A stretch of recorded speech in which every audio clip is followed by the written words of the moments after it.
Assalamualaikum warahmatullahi wabarakatuh. Perkenalkan kami dari kelompok 10 yang beranggotakan saya sendiri, Nurko Malasari, dan rekan saya, Rahmawati, dari kelas 3B, Prodi Ekonomi Pembangunan.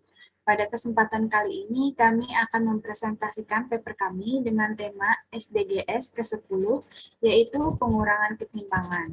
Dan paper yang kami buat berjudul Analisis Pengaruh Infrastruktur Terhadap Ketimpangan Pembangunan Ekonomi Wilayah di Provinsi Papua. Baik, masuk ke latar belakang atau pendahuluan. Nah, pembangunan ekonomi itu dilakukan oleh negara untuk meningkatkan kesejahteraan masyarakat dengan cara menyediakan infrastruktur yang baik dan merata, tingkat pendidikan masyarakat yang tinggi, kemudian teknologi yang semakin berinovasi dan berkembangnya perusahaan-perusahaan di suatu wilayah.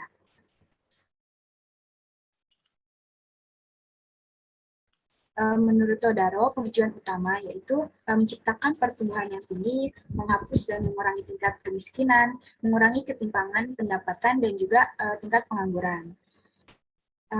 Pembangunan ekonomi daerah yang dilakukan oleh pemerintah itu berguna untuk merangsang pertumbuhan ekonomi wilayah dengan cara membentuk pola kemitraan dengan sektor swasta dalam pengelolaan sumber daya, sehingga bisa membuka lapangan pekerjaan baru dan meningkatkan pendapatan masyarakat. Nah, upaya untuk mengatasi ketertinggalan dan pembangunan itu nggak cukup melalui cara-cara reguler yang sifatnya instan dan jangka pendek, tapi harus dilakukan secara sinergis, terintegrasi, jangka panjang, dan juga berkelanjutan. Nah, dalam konteks ini, model pembangunan dengan pendekatan pembangunan infrastruktur itu berupaya memajukan pertumbuhan ekonomi di Indonesia, khususnya di Provinsi Papua. Selain infrastruktur sosial, itu juga bisa mempengaruhi ketimpangan pembangunan ekonomi. Lalu, pendapatan per kapita bisa dipengaruhi oleh tingkat pendidikan dan kesehatan masyarakat. Selain itu, infrastruktur sosial yang dapat mengaruhi tingkat pertumbuhan ekonomi itu adalah tingkat pendidikan. Nah, budaya belajar di sekolah itu diharapkan mampu menjembatani kesenjangan budaya belajar di masyarakat dengan melaksanakan penyelenggaraan pendidikan di daerah terpencil.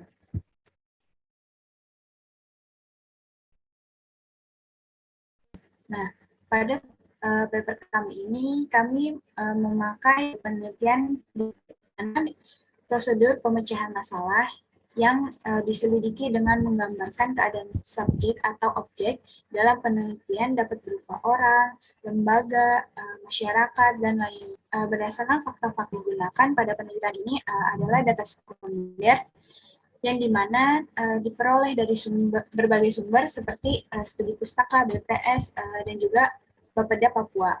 Penelitian deskriptif ini bertujuan untuk membuat deskripsi, gambaran, atau lukisan secara sistematis, faktual, dan akurat mengenai fakta-fakta, sifat-sifat, serta hubungan antar fenomena. Nah, selanjutnya yaitu hasil dan pembahasan. Nah, Indonesia itu memberi kewenangan bagi Papua untuk menjalankan pemerintahannya. Kekuasaan ini disebut desentralisasi asimetris yang membedakan Provinsi Papua dengan provinsi yang lain di Indonesia. Nah, menurut Suharyo, otonomi khusus yang diberikan kepada Provinsi Papua itu bisa dilihat dari 3 aspek. Nah, aspeknya itu ada aspek politik, administrasi, dan juga fiskal. Nah, akan tetapi Papua masih dinilai belum bisa mengintensifkan pembangunannya meskipun sudah memiliki otonomi khusus. Nah, dari diagram ini, diagram lingkaran ini bisa dilihat bahwa banyak faktor yang menyebabkan Papua belum bisa mengintensifkan pembangunan. Jadi di Papua itu tidak hanya sulit melakukan perjalanan di tempat-tempat yang belum masih terjelajahi karena akses jalannya masih belum memadai.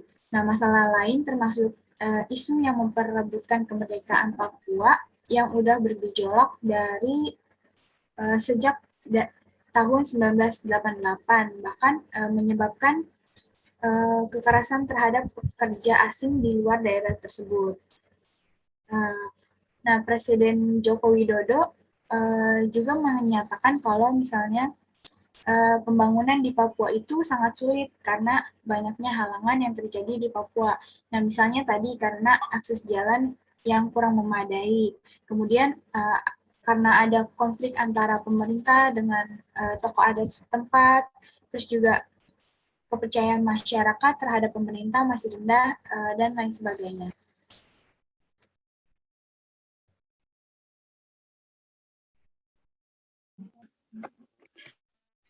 Lalu di awal masa jabatannya, Jokowi berjanji kampanyenya untuk meningkatkan di strategi infrastruktur dan pembangunan di Papua. Sejak awal masa jabatannya, Joko Widodo pada tahun 2014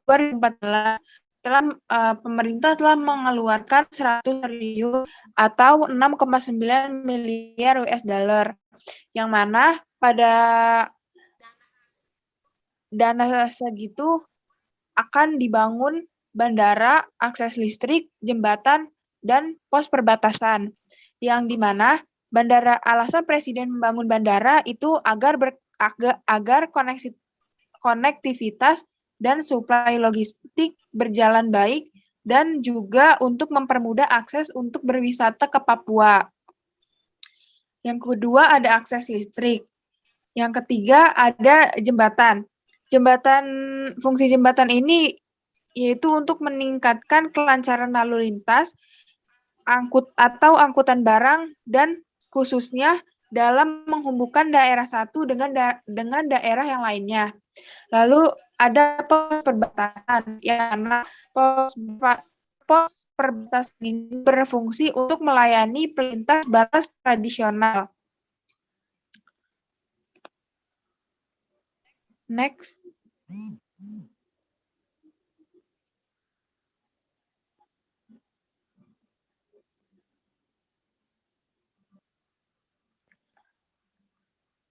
Akses terbatas ke beberapa desa telah mengakibatkan kemiskinan di banyak komunitas perbatasan. Oleh karena itu, banyak kabupaten terpencil di Papua dan Papua Barat sangat membutuhkan bantuan infrastruktur, terutama yang memungkinkan mereka mengakses fasilitas dasar dan peluang meningkatkan ekonomi. Oleh karena itu juga, infrastruktur di Papua harus menjadi pusat perhatian sebagai aspek esensial dari pembangunan negara, bukan hanya sekedar strategi untuk memenangkan keadaan penduduk. Meskipun dalam beberapa hal berhasil untuk memenangkan keadaan penduduk, pemerintah seharusnya tidak hanya berfokus mengandalkan pembangunan fisik saja. Dalam rangka mempersiapkan pembangunan dan kesejahteraan masyarakat di Papua, Instruksi Presiden nomor 9 tahun 2017 juga menetapkan 7 strategi kritis, yaitu 1. Pendekatan pembangunan berbasis budaya, wilayah, adat, dan fokus pada OAP.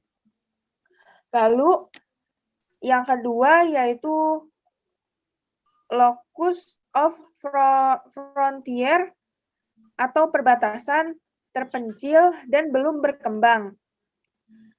Lalu yang ketiga, pendekatan dialog dengan seluruh pemangku kepentingan.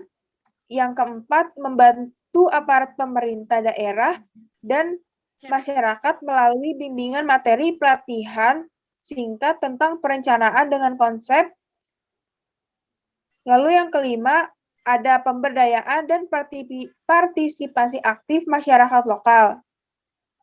Lalu yang keenam, pemberdayaan penguasa OAP dan pengusaha lokal dalam rangka pelaksanaan instruksi Presiden ini. Pemerintah telah menertibkan buku rencana aksi Inpres Nomor 9 tahun 2017 tentang percepatan pembangunan kesejahteraan di Provinsi Papua dan Papua Barat akan melaksanakan Inpres ini. Next. Lalu kesimpulan dari bahasan di atas yaitu dapat disimpulkan bahwa pembangunan di Papua masih belum rata. Sebenarnya tidak hanya pembangunan fasilitas saja, tapi pembangunan untuk mengembangkan kompetensi sumber daya alamnya. Sehingga perputaran ekonomi di Papua masih banyak. Lalu banyak faktor yang mempengaruhi belum meratanya pembangunan di Papua. Salah satunya adalah dari kondisi geografis yang kurang mendukung. Selanjutnya, faktor politik yang tidak berkesudahan yang membuat masyarakat Papua memiliki masalah kepercayaan terhadap masyarakat.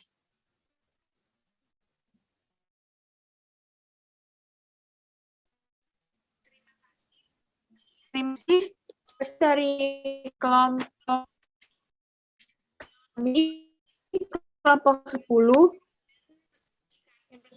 Jangan lupa jika ada saran dan jika ingin bertanya, boleh langsung komen. Mohon maaf. Wassalamualaikum warahmatullahi wabarakatuh.